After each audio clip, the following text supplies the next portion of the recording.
In the biblical story of Gideon, Judges 7, Israel's leader famously reduced his force from 30,000 men to just 300 by sending home anyone fearful and hand-picking only the most vigilant. The idea was simple. Victory comes from skill, faith, and discipline, not sheer numbers. Today, Operation Gideon's Chariots II draws on the name but not the method, mobilizing tens of thousands of reservists instead of a carefully chosen few. 60,000 reservists mobilized. Neighborhoods encircled, Gaza City under siege.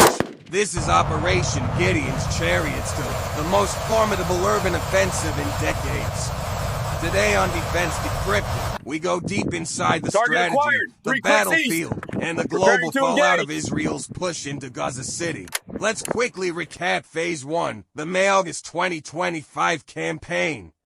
Operation Gideon's Chariots I aim to seize 75% of Gaza and dismantle Hamas's military and governing operations. Despite territorial gains, the operation failed to eliminate Hamas fully or secure surviving hostages. That brings us to today, Phase 2, or Gideon's Chariots II, a full-scale offensive targeting Gaza City. Devised for maximum strategic impact, this phase involves urban warfare on a massive scale. Israel's publicly stated objectives for this offensive include eliminating remaining Hamas command centers in Gaza City, encircling key neighborhoods as Aitun, Sabra, Tufa, Shujia to dismantle infrastructure and cut off supply lines, pressuring Hamas by increasing battlefield intensity while hostages remain unresolved and ceasefire talks are ongoing. Tactical operations began with artillery and airstrikes on Gaza City outskirts, especially Sabra, Zaytun, and Jabalia. Tanks and infantry have advanced into Sabra since August 18th, entrenching IDF control in strategic positions. This offensive is unlike prior incursions, which were often temporary raids.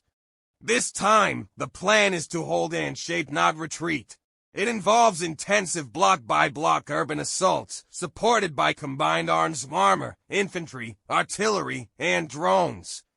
What makes operations like this possible, yet perilous, is technology. The IDF is using drone surveillance for real-time targeting, armored vehicles like the Merkava Mk, for tanks and Neymar APCs for close combat, and precision strikes to minimize but not eliminate civilian risk. The synergy of combined arms forms Israel's urban kill web, but navigating densely built areas with tunnels and civilian populations remains a grim challenge.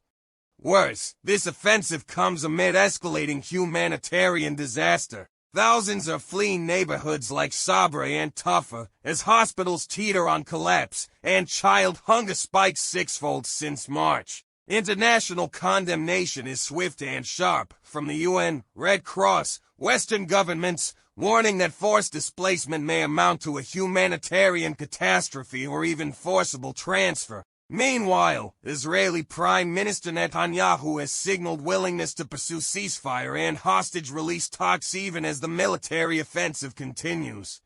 Domestically, hundreds of thousands are protesting, families of hostages demanding negotiations rather than escalation. Let's step back and assess. Phase 2 may succeed tactically by disrupting Hamas's urban command, tightening pressure, and creating leverage for negotiations.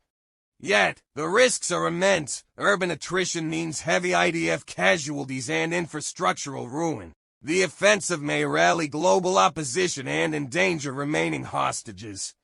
And even if areas are retaken, Hamas's decentralized network may survive underground or in civilian disguise. Compared to Phase 1, significant gains but strategic shortfalls, Phase 2 could either break the stalemate or deepen it further, with no endgame in sight. Operation Gideon's Chariots II is more than a military push, it's a pressure cooker of strategy, survival, and global scrutiny.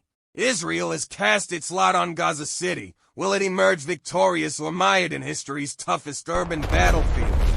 If you want sharp, clear breakdowns of modern conflicts, subscribe to Defense Decrypted. I'm Andrew. Until next time, stay informed.